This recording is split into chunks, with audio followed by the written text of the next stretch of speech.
السؤال اللي بعديه بيقول ايه؟ السؤال اللي بعديه بقى احنا كده خلصنا عمليه الدي امينيشن، خلصنا عمليه ترانس امينيشن، ندخل على السؤال اللي بعديه give short account on nitrogen balance. يبقى اذا السؤال الثالث بيقول give short account about nitrogen balance.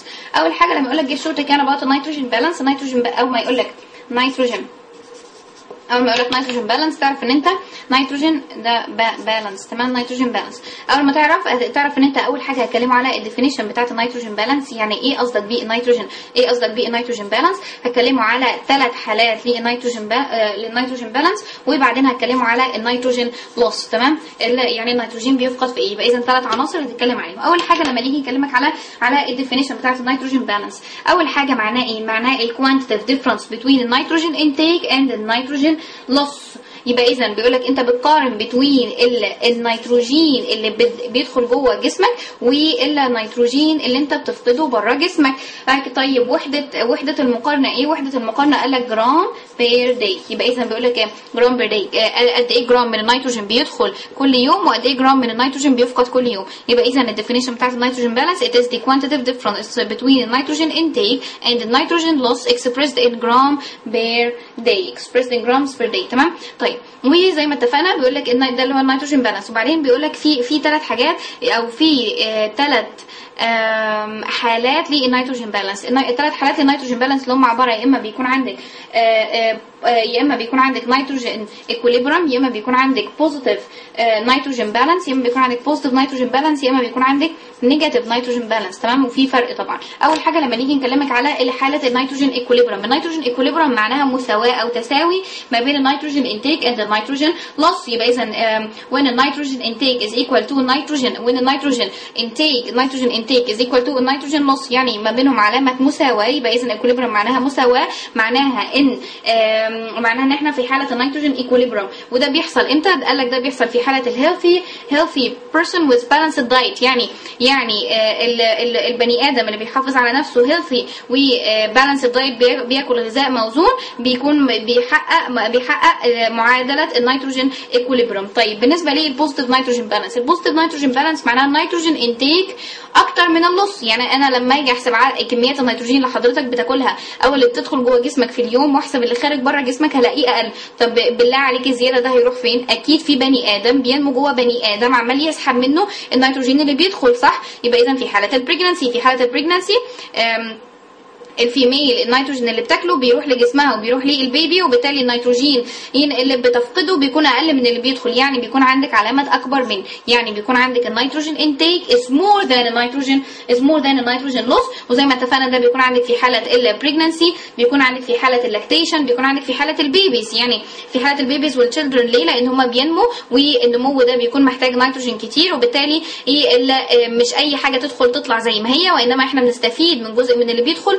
وبنتخلص من الباقي، وبالتالي الانتيك از مور ذان اللوس. طيب والنيجاتيف اكيد العكس، بالعكس اكيد هيكون عندي اللوس هو اللي اكبر من الانتيك. يبقى اذا وين النيتروجين بيقول لك ده بيحصل وين النيتروجين لوس از مور ذان النيتروجين انتيك، واكيد ده بيحصل في حاله امراض اللي هي بتؤدي الى كاتابوليزم. ليه؟ لان انت لو فكرت فيها بعقلانيه كده دلوقتي، انت بتاكل كميه من النيتروجين، هذه الكميه من النيتروجين اللي بتدخلها جسمك بيطلع اكتر منها معناها ان في حاجه جوه جسمك عماله تنتج نيتروجين. الحاجه اللي جوه جسمك اللي عماله تنتج نيتروجين اكيد من البروتين، والبروتين بيحصل له كاتابوليزم. يبقى اذا هي بتحصل في حاله الديزيزز اللي بتؤدي الى تيشو كاتابوليزم، زي مثلا في حاله الكانسر، مثلا زي في حاله التي بي، زي في حاله التايفويد فيفر، زي في حاله الالبومينيوريا، زي في حاله الهيموريدج، زي في حاله البرنز، امراض كتيره اكتب اللي تفتكروا منها. تمام، يبقى اذا ده اللي هو ال3 حالات: النيتروجين ايكوليبرم المساواه، البوزيتيف نيتروجين بالانس الانتيك اكتر من اللوس، النيجاتيف يعني اللوس اكتر من الانتيك. وبعدين النقطه الثالثه اللي هيحبك تتكلم عليها بعد ما اتكلموا على الديفينيشن على ال3 حالات، هتكلموا على النيتروجين لوس. النيتروجين لوس يعني ايه؟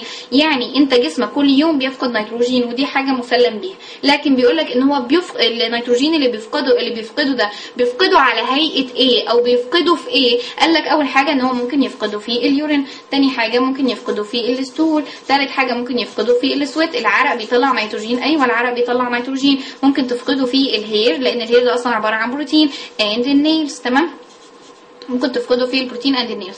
اول حاجه لو حبينا نتكلم مثلا على الهير والنيلز فيقول لك انها بتفقد انت بتفقد 5 جرام من النيتروجين بير داي في الهير والنيلز. مش انت كل يوم شعرك بيقع، فالحبه اللي بيقع دول بيكونوا لك 5 جرام بالاضافه الى الضوافر اللي بتتقص كل يوم دي، فانت برضو بتفقد 5 جرام من النيتروجين بير داي. طيب وفي حاله السويت، يعني في حاله السويت بتخسر بس اونلي تريسز، يعني كميات صغيره جدا من النيتروجين هي اللي بتفقدها، وبتفقدها على صوره يوريا. اليوريا الاسم الجديد اللي طلع لنا ده دلوقتي هنعرف عنها، ده بيكون ده سؤال لوحده خالص كلمه اليوريا دي، بس اعرف ان صوره من صور تخلص الجسم من النيتروجين بيكون في صوره يوريا، واليوريا دي بتطلع في السويت، وبتطلع في السويت تريسز يعني بكميات قليله جدا. طب بالنسبه للستول بيقول لك ان انت بتخسر 1 جرام من النيتروجين في الستول، وبيقول لك كاتب لك في كتاب بقى تفصيل شويه، بيقول لك انها بتخرج في ميني فورمز، بيقول لك انها ممكن تخرج على صوره اندول، ممكن تخرج على صوره اندول، ممكن تخرج على صوره سكاتول،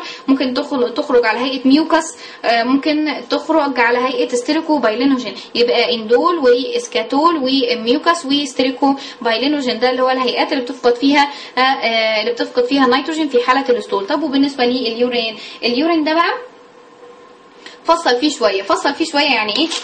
قال لك فيه كمان ارقام المفروض انت يعني تحاول تحفظها، اللي هي بتكون موجوده صفحه 139 اللي هو هنا اخر باراجراف، اللي هو اليورين النيتروجين بيخرج فيه اليورين على هيئه نون بروتين نيتروجينوس كومباوندز. يعني ايه؟ يعني هو المفروض ان البروتين بيحتوي على نيتروجين. طيب بالنسبه للمركبات اللي بتحتوي على نيتروجين ولكن لا تندرج تحت قائمه البروتين هنسميها نون بروتين نيتروجينوس كومباوندز. تمام؟ قال لك ان هو في منها العديد من الاشكال، ممكن يخرج على هيئه يوريا اللي هي من 20 الى 40 جرام بير داي، ممكن يخرج على هيئه يوريك اسيد على هيئه 7/10 جرام بير داي، وهي على هيئه امونيا بنفس النسبه اللي هي 7/10 جرام بير داي، على هيئه كرياتينين اللي هي تعتبر اكتر منها ب1/10 بس، يعني على هيئه 8/10 جرام بير داي، والامينو اسيد اللي هي تعتبر من 150 الى 200، وخلي بالك من الوحده ملي جرام، يعني اللي فوق كلهم قايسينهم بالجرام، ده قايسينهم بالملي جرام بير داي. وكده النيتروجين بالانس خلص.